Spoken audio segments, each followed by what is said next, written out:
Hi everyone, मैं हूं मधु और आप देख रहे हैं मेरा चैनल ट्विंस मामा।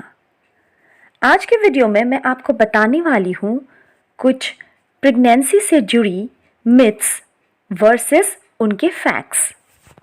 प्रेगनेंसी एक बहुत ही ब्यूटीफुल फेज़ है, पर कुछ वजहों से ये कभी कभार एक कंफ्यूजिंग टाइम बन जाता है। आपके आसपास के लोग अक्सर आपको अपने व्यूज़ एंड आइडियाज़ बताते हैं regarding dos and don'ts in pregnancy. खाने से लेकर आपके उठने बैठने तक हर जगह आपको लोग सलाह देने लगते हैं।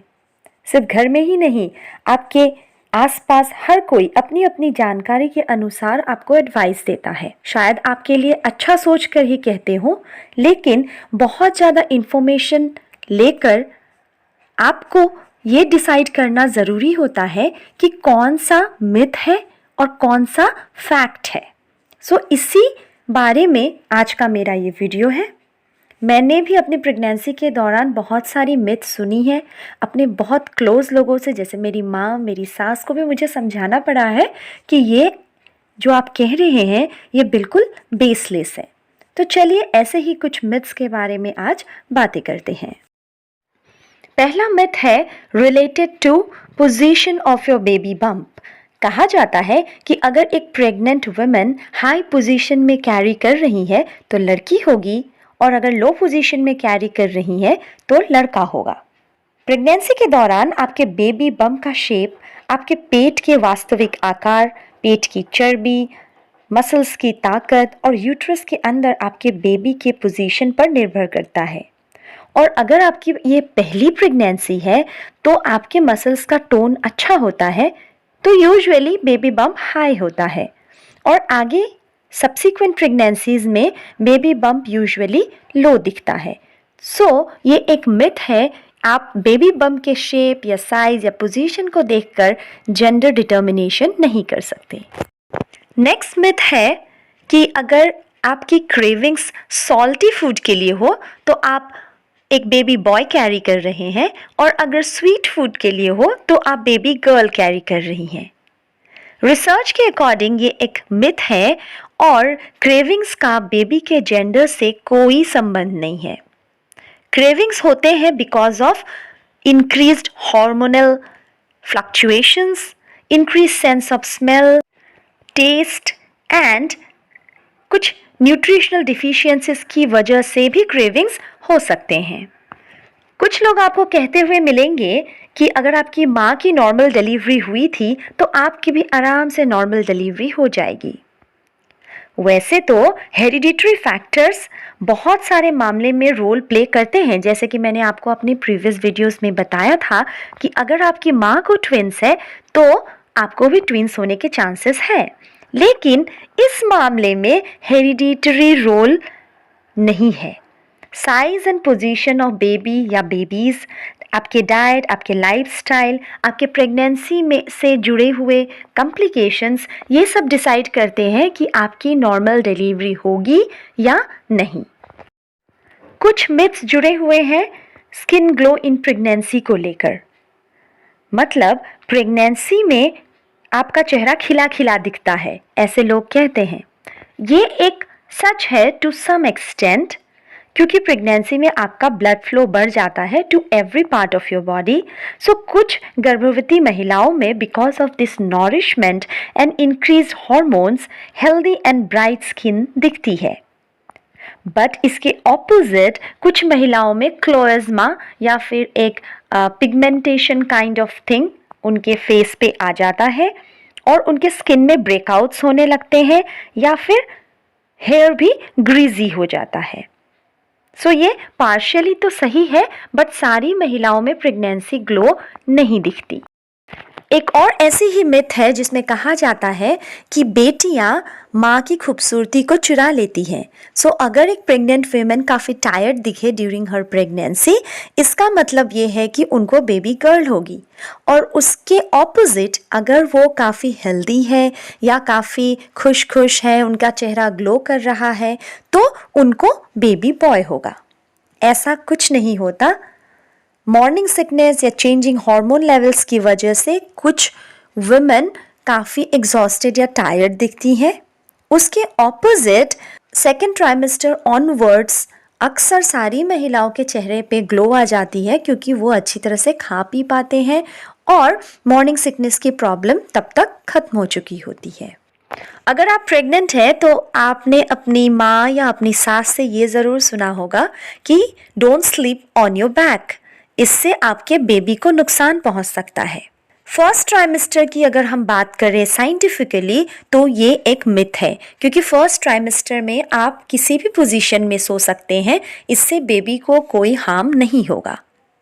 सेकेंड ट्राइमेस्टर ऑनवर्ड्स, क्योंकि आपका यूट्रस बड़ा हो चुका होता है, तो आपके यूट्रस का और आपके बेबी का वेट आपके बैक पे, आपके इंटेस्टाइन और आपके वीना केवा पे, वीना केवा मतलब ये वेन्स है जो कि आपके ब्लड को कैरी करते हैं back to the heart from lower part of your body. So इन सब पे आप अगर पीठ के बल लेट जाएं या सो जाएं तो इन सब स्ट्रक्चर्स पे एक प्रेशर पड़ता है, जिसकी वजह से आपका बैक एक ज़्यादा हो सकता है या फिर आपके ब्लड सर्कुलेशन में इंटरफेरेंस हो सकता है।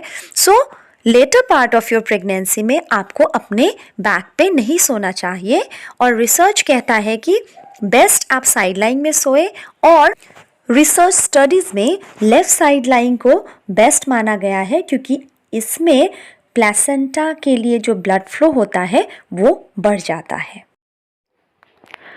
एक और मिथ है कि sex during your pregnancy might hurt your baby.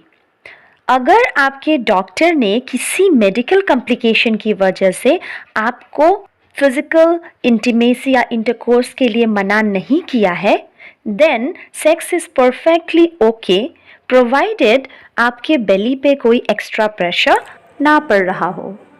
एक और बहुत ही कॉमन मिथ है जिसमें कि लोग समझते हैं या उन्हें कहा जाता है कि आपको अब 2 के लिए खाना होगा because you are pregnant. So मैंने अपने previous videos related to ideal weight gain in pregnancy में भी आपको बताया है कि आपको बस एक एक्स्ट्रा पोर्शन ऑफ कैलोरी की ज़रूरत होती है, डिपेंडिंग ऑन आप कितने बेबीज़ कैरी कर रहे हैं और आप कौन से ट्राइमेस्टर ऑफ प्रेगनेंसी में हैं। तो आपको डबल नहीं खाना या ट्रिपल नहीं खाना है, बट आपको उन कैलोरीज, एक्स्ट्रा कैलोरी रिकमेंडेशन के अकॉर्डिंग एक्स्ट्रा खाना खाना है। और इस बारे में अगर आप डिटेल्स में जानना चाहते हैं तो आप मेरे दूसरे वीडियोस चेक कर सकते हैं, जिसमें मैंने इस बारे में सब कुछ इन डिटेल शेयर किया है। एक और बात आपसे कही जाती है, मेरे डॉक्टर ने भी इवन मुझे ये कहा था कि आपको पपाया और पाइनएप्पल बिल्कुल नहीं खाना है। तो जब मैंने रिसर्च स्टडीज़ एनालाइज किया, मुझे ये समझ आया कि जो कच्चा पपीता होता है उसमें एक प्रोडक्ट होता है, उसे कीमोपेपेन कहते हैं, और ये यूटेराइन कॉन्ट्रैक्शन से रिलेटेड होता है। वहीं पाइनएप्पल में ब्रोमेलिन करके एक प्रोडक्ट होता है, वो भी यूटेराइन कॉन्ट्रैक्शन को स्टिमुलेट करता है।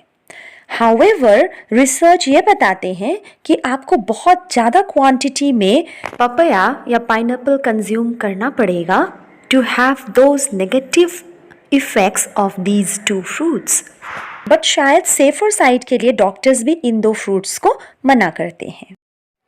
एक और बहुत ही प्रचलित मिथ है जिसे कि हमारे बॉलीवुड मूवीज़ में भी काफ़ी हाइप किया गया है, वो है कि आपको प्रेगनेंसी के दौरान केसर लेना चाहिए ताकि आपका बच्चा गोरा हो। यहाँ मैं आपको ये बता दूँ कि सेफ्रन में कोई बुराई नहीं है, आप ले सकते हैं, लेकिन अगर आप रिसर्च के या साइंटिफिक बेसिस के अकॉर्डिंग बात करें तो इसमें कोई लॉजिक नहीं है। एक बेबी का स्किन कैसा होगा ये डिटरमाइन होता है उसके जीन्स से, उसके माँ बाप या उसके प्रीवियस जनरेशन में लोगों का स्किन टोन जैसा रहा है उसमें से कोई स्किन टोन उसका होगा। अगर मैं अपनी बात करूँ तो मैंने अपनी प्रेगनेंसी के दौरान कोई केसर नहीं लिया। दूध मैंने बहुत पिया है बट कभी केसर डालकर नहीं पिया। लेकिन अगर आप मेरे बेटों को देखेंगे तो आपको पता चलेगा वो गोरे ही हैं। खासकर आप जियान को देखें तो मेलानिन नामक कोई चीज़ उसमें है ही नहीं। तो ये उसके जीन्स से, उसके पापा के फैमिली के जीन्स से शायद उसे मिला है, क्योंकि उसकी दादी, उसके पापा, उसकी बुआ, ये लोग काफ़ी गोरे हैं। सो इससे ये पता चलता है कि ये एक मिथ है।